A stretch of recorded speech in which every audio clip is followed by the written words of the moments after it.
Hello everyone. तो हम अपना अभी थर्ड टॉपिक देखेंगे, एंडोजेनिक और एक्सोजेनिक फोर्सेस। हम इसमें अपने देखो, ये हमने कॉन्टिनेंटल ड्रिफ्ट कर लिया था, प्लेट टेक्टोनिक कर ली थी। अब हम ये अपना तीसरा टॉपिक देखेंगे, ठीक है। ये छोटा सा ही है, बस इसके टाइप और इसकी मीनिंग देखेंगे इसमें। हम देखते हैं अभी। देखो, जियोमॉर्फिक प्रोसेस क्या होती है? ये क्या कौन सी प्रोसेस होती है जो सरफेस अर्थ की उसमें जो चेंज लाती है ना, उस प्रोसेस को हम बोलते हैं जियोमॉर्फिक प्रोसेस, ठीक है। और इसको हम दो टाइप में डिवाइड कर देते हैं, एक तो एक्सोजेनिक फोर्सेस और एक है एंडोजेनिक फोर्सेस। एक्सोजेनिक फोर्स क्या होंगे ना, जो बाहर से लग रहे हैं, जैसे कि अर्थ के एटमॉस्फेयर से ड्राइव हो रहे हैं या फिर सन से आउटसाइड द प्लेनेट, ठीक है। और जैसे इनको हम बोल देते हैं लैंड बियरिंग फोर्सेस भी बोल देते हैं हम, जैसे कि मून टाइड्स हो गए, इरोजन और अदर एग्जाम्पल आ जाएंगे, इसमें आगे देखेंगे। फिर होता है एंडोजेनिक फोर्स, ये जो होता है अर्थ के अंदर से लग रहा है, ठीक है।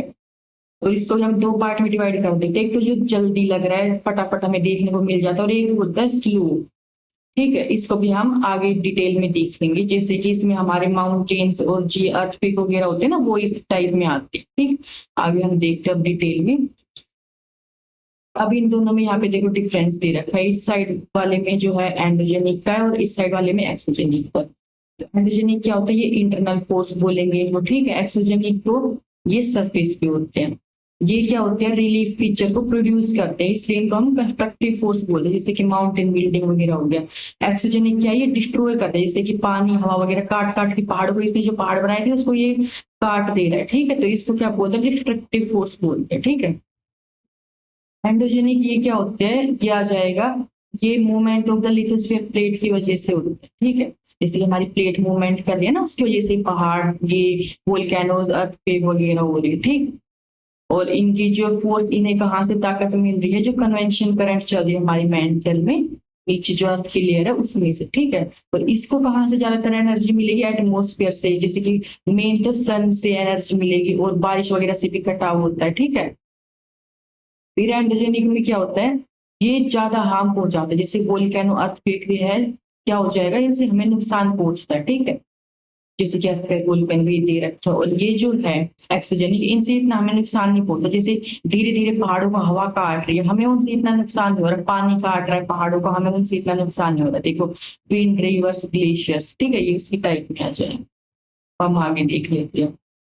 इसमें बता रखा है, इसमें डिफरेंट लेयर काम करती है, जैसे कि मान लो अर्थ के अंदर अलग अलग लेयर पे अलग अलग टेम्परेचर प्रेशर वगैरह है ना, तो उसके डिफरेंस की वजह से ना अलग अलग काम करता है। किसी एरिया में ज्यादा ये हमें दिखाई देते हैं, किसी एरिया में कम दिखाई देंगे, हर जगह तो अर्थक्वेक नहीं आ रहे, किसी किसी जगह पे बहुत ज्यादा आते हैं, ठीक है। और ये जो है एक्सोजेनिक, इसमें क्या हो जाएगा, ये ग्रेडियंट के अकॉर्डिंग चलते हैं, कि जैसे कि हायर लेवल से लोअर लेयर तक लेवल्स होंगे इसमें से। और इसमें क्या है, दोनों का असर पड़ता है, जो मोशंस अर्थ हमारी घूम रही है पृथ्वी, उसका भी असर पड़ेगा, क्योंकि उसकी वजह से हवाओं पे असर पड़ रहा है, ठीक है, मौसम पे असर पड़ रहा है। और जो मूवमेंट अंदर पृथ्वी के अंदर जो मूवमेंट हो रही है ना, उसका भी असर पड़ रहा है इन सब के ऊपर, ठीक है। इसमें दोनों का ही असर पड़ जाएगा। ये हम पहले देख चुके, ये कंस्ट्रक्टिव है, ये डिस्ट्रक्टिव है, ठीक है। इसमें जो हमारी इनको एनर्जी कहाँ से मिल रही है, primary energy interior of the earth, ठीक है। और इसमें जैसे कि वेस्टिंग, इरोजन वगैरह हम ये आगे डिटेल में देखते हैं। अब देखो, ये टेबल पूरी डिटेल में दे रखी है। एंडोजेनिक फोर्स, इसको हम डिवाइड करेंगे स्लो मूवमेंट, सडन। सडन में भी दो हो जाएंगे, देखो, वोल्केनो और अर्थक्वेक, ठीक। वोल्केनो एकदम से होते हैं, अर्थक्वेक भी एकदम से होते हैं। स्लो में फिर खूब सारे हो जाएंगे, एक तो देखो वर्टिकल और एक हो जाएगा हॉरिजॉन्टल। वर्टिकल में क्या है, ऐसे मूवमेंट होगी लंबाई में, अपवर्ड या फिर डाउनवर्ड। देखा होगा ना, जब ये खिसक जाते, कोई जमीन नीचे धस गई, कोई ऊपर उठ गई, अपवर्ड डाउनवर्ड, ठीक है, ये सारे मूवमेंट इसमें होते हैं। हॉरिजॉन्टल में क्या होगा, मूवमेंट, जमीन की मूवमेंट ऐसी हो रही है लंबाई में, जैसे कि आपस में देखते हैं ना, पहाड़ ऐसे उठ जाते हैं, इधर से ही प्रेशर लग रहा है, इधर से ही प्रेशर लग रहा है। देखो, मान लो इधर से ही प्रेशर लगा, इधर से ही प्रेशर लगा, तो क्या होगा, ये बीच की जमीन ऐसे उठ जाएगी, ऐसे ही पहाड़ होते हैं ना, ये कंप्रेशन, टेंशन, ये सारे फोल्ड फोल्ड वगैरह होते हैं, तो ये ऐसे मूवमेंट हो गए, ठीक है, लंबाई में। और ये ऐसे अपवर्ड और डाउनवर्ड मूवमेंट हो रही है। एक्सोजेनिक फोर्स, इसमें क्या आ जाएगा, देखो, बाहर से वेदरिंग हो रही है, इरोजन हो रही है, डिपोजिशन हो रहा है, ये तो कटाव हो रहा है, ये इकट्ठा हो रहा है।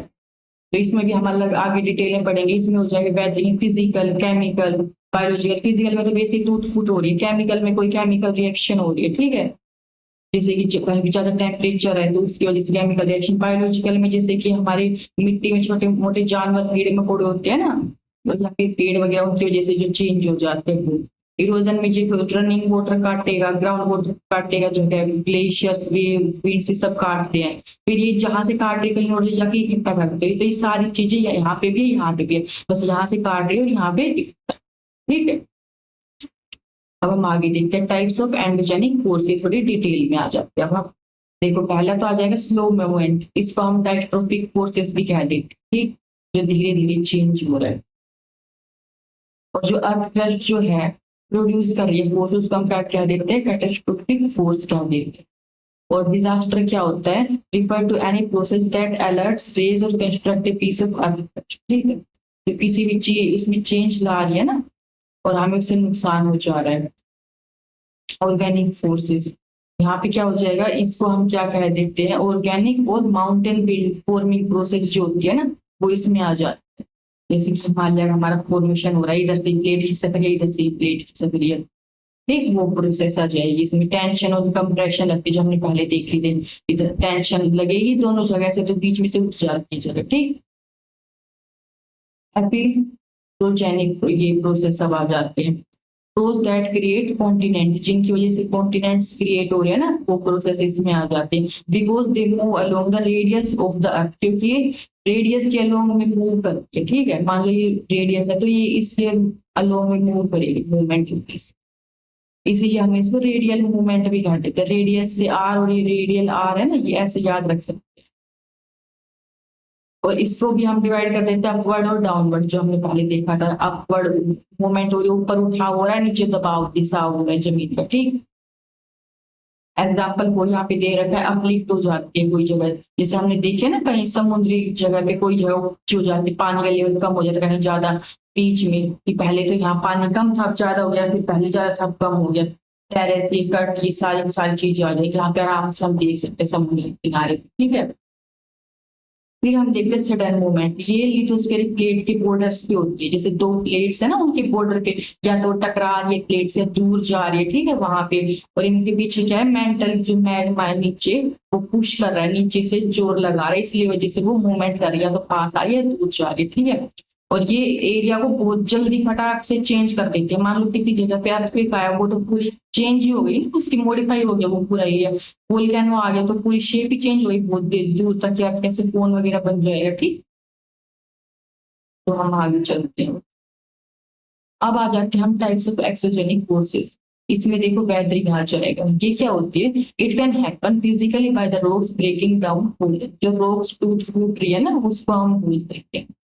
ये कैसे होती है, एनिमल्स भी तोड़ फोड़ रहे हैं, प्लांट्स भी कर रहे हैं, जैसे प्लांट्स की जड़ें होती है ना, वो उसमें जाती है, केमिकली भी होती है, ठीक है, जैसे कि carbon dioxide, oxygen, acid rain वगैरह से क्या है, इनमें चेंज होता रहता है। और फिर अब आ जाते हैं इरोजन। इरोजन क्या होता है, natural force like the wind, water, air, gravity, transport the clay material away, जो नेचुरल फोर्स है ना, वो जो हमारी कटाव या फिर डिपोजिशन करेंगे, इरोजन कटाव करेंगे, वो आ जाएंगे। देखो जैसे कि सरफेस वाटर मूव कर रहा है, तो वो क्या कर रहा है, मिट्टी को काट रहा है, ठीक है, वो अलग ही लैंडस्केप बना रही है काट काट के। विंड है, ये कहाँ पे ज्यादा काम करती हुई दिखाई देगी हमें, जो सूखे रेगिस्तानी एरिया है ना, जहाँ इतना पानी वानी नहीं है, पेड़ भी नहीं है, तो फिर वहां पे अगर पानी नहीं है तो पेड़ नहीं होंगे, फिर वहां पे तो आराम से मिट्टी धूल खूब उड़ेगी हवा, तो वहां पे क्या है, अच्छे वो सैंड ड्यून्स वगैरह बन जाते हैं, वहां पे ये फॉर्म करती है, ठीक है। फिर आ जाएंगे ग्लेशियर। ग्लेशियर भी जैसे नदियां काटते हुए, वैसे ग्लेशियर भी जो है काट के नई लैंडस्केप क्रिएट करते हैं। वेव्स भी जो हमने पहले देखे थे, बीच वगैरह भी काट देते हैं वहां पे, ठीक है। कास्ट या ये क्या होती है, जहाँ पे लाइमस्टोन वगैरह पाई जाती है ना ग्राउंड वाटर में नीचे, वहां पे जो ये काम करता है, ठीक है। वो क्या होती है, जहाँ पे कैल्शियम कार्बोनेट होगा ना, उसको उस रोग को ये गला देगी पानी में, लाइमस्टोन को, बाकी का रीजन बच जाएगा, तो वहां पे भी अलग अलग लैंडफॉर्म जो है क्रिएट होगा। हम आगे देख लेते हैं।